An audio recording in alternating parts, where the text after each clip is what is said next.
Holy shit.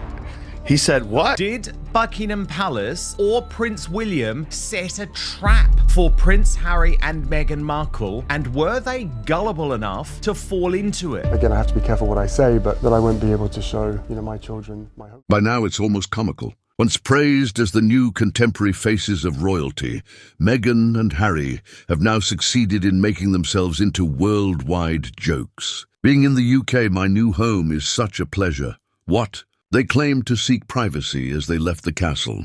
Nevertheless, they have produced more films, interviews, and tell-all books than any other working royal in history. How painful it is to have been the victim of years of lies. Please, privacy. It must imply, let's cash in on every secret and grievance we can milk, according to their lexicon. Meghan is open to sharing images of herself. Children. It just depends on the number of zeros at the end of the check, in my opinion. As if she were rewriting centuries of tradition, Meghan strode into the royal family, only to find that Buckingham Palace doesn't sway for podcast sponsors or Netflix ratings. It's disgusting and terrible that Meghan sees those two kids as economic assets. Harry, poor Harry that is. He was once the naughty, adored prince, but now he is the antagonist in his own tale. Like a man who exchanged his crown for kombucha, he was dragged into chat shows in California. Meghan requires material. It's quite depressing. The irony. They departed to shield Archie and Lilibet, their children, from the spotlight of royal life, only to thrust them into the forefront when it was convenient for the plot. Prince William is tired of Prince Harry's absurd assertions. Their entire brand is based on the notion that the palace is outmoded and nasty, but they are also pleading with the same establishment for respect and titles. When Prince William ascends to the throne, he will deprive his exiled brother and Prince Harry's children of their HR titles. Apparently, though, that is irrelevant to me. It's comparable to hurling a brick through a glass, then requesting tea while knocking on the door.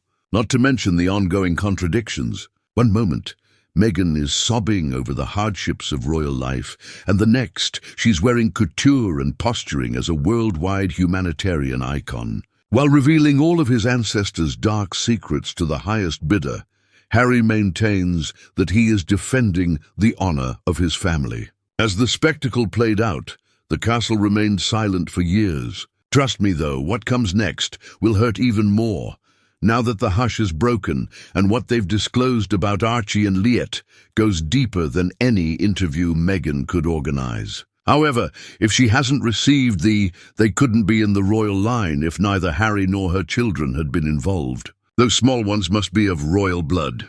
They have no chance of becoming a member of the royal family without that. You have to go back more than a century to a time when royals were not subject to American talk shows, tabloids, or public opinion in order to comprehend why Buckingham Palace's decision against Archie and Lilibet felt so sad. King George V established a legal framework known as the Letters Pack in 1917, which clearly defined who was and wasn't eligible to be referred to as a prince or princess. It was not intended to deliberately embarrass Harry's children. It was intended to shield the monarchy from disorder, partiality, and shady characters attempting to enter through the back door. The guidelines are unambiguous.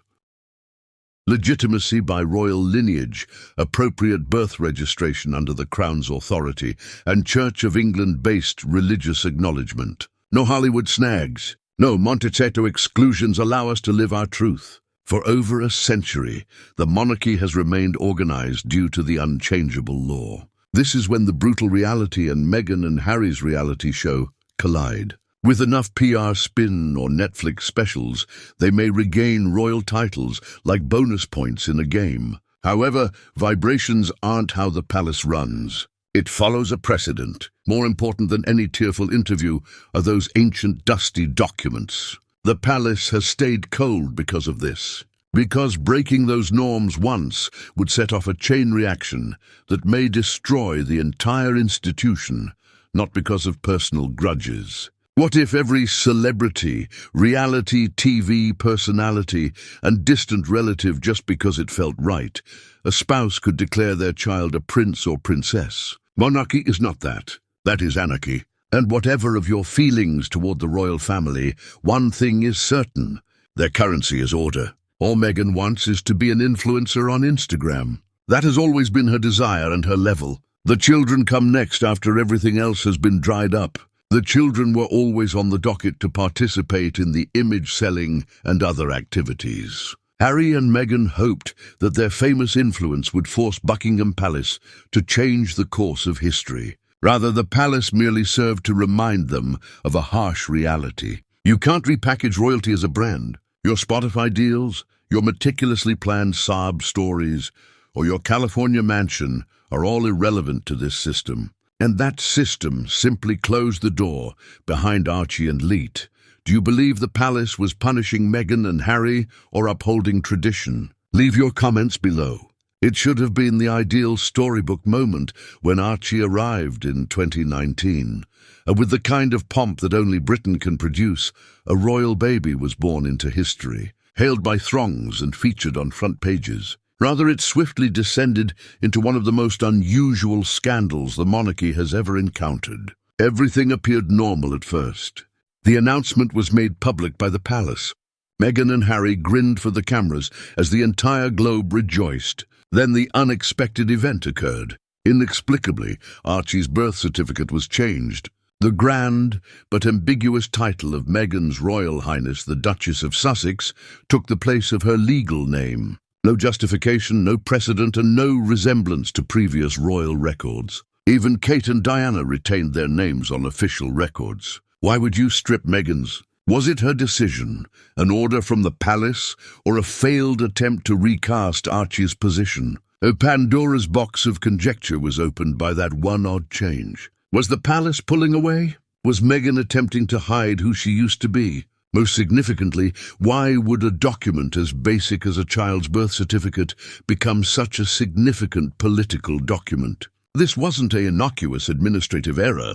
The indication was that Archie's position in the royal ledger was not as stable as most people thought. The truth is that Harry and Meghan lied in this case, regardless of whether you believe the birth was genuine, that a surrogate was involved, or that Meghan had a moon bump.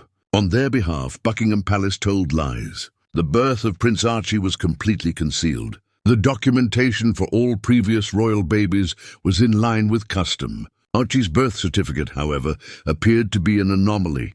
In terms of monarchy, an outlier is a warning shot. If Archie's birth raised suspicions, Lilibet's arrival raised a loud warning. The world saw a contented infant wrapped in blankets. But behind the scenes, the paperwork was already muttering. This child may never fully belong.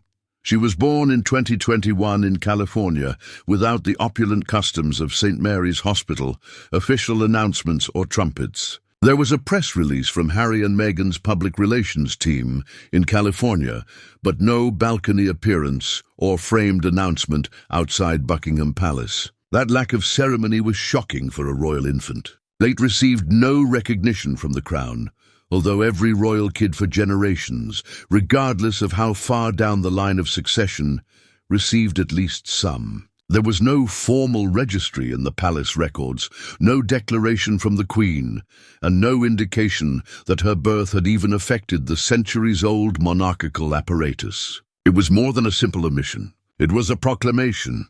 She wasn't ignored by the palace out of carelessness.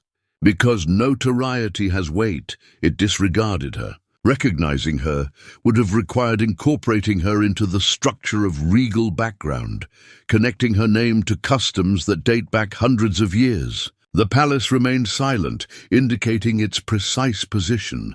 Meghan and Harry have a daughter named Lilibet.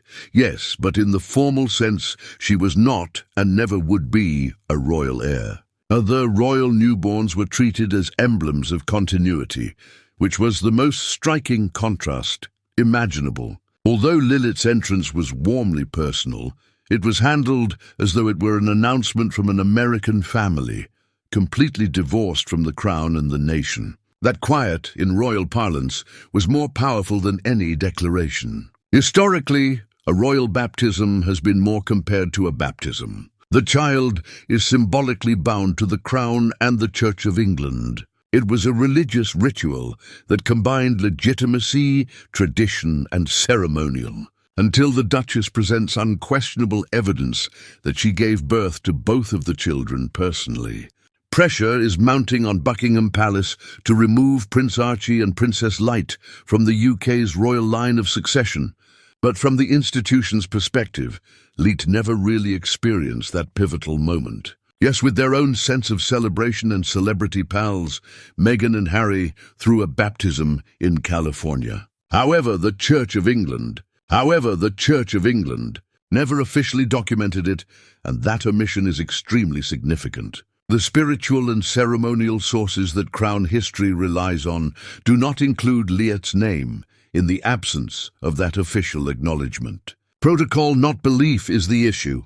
A crucial link in the chain, the baptism of every royal child prior to her, from William to Louis, was recorded as part of the kingdom's religious heritage. Like any Hollywood star baptizing their child at a Malibu house, Lilith's was essentially regarded as a private family business. Depending on your perspective, the decision or rejection left her in an odd state of limbo. Although her parents admire her and she's well known in California, she's not mentioned in the history of the royal family. Furthermore, omission is as loud as disowning in a monarchy that is fixated on continuity. It meant that Leet was excluded from the fold, both metaphorically and spiritually. The palace sees the moment as unfinished, but Meghan and Harry might see it as heartfelt. In royal parlance, incomplete also denotes invalid. One thing determines Meghan and Harry's entire public image, their royal relationship. What's left when you take that away?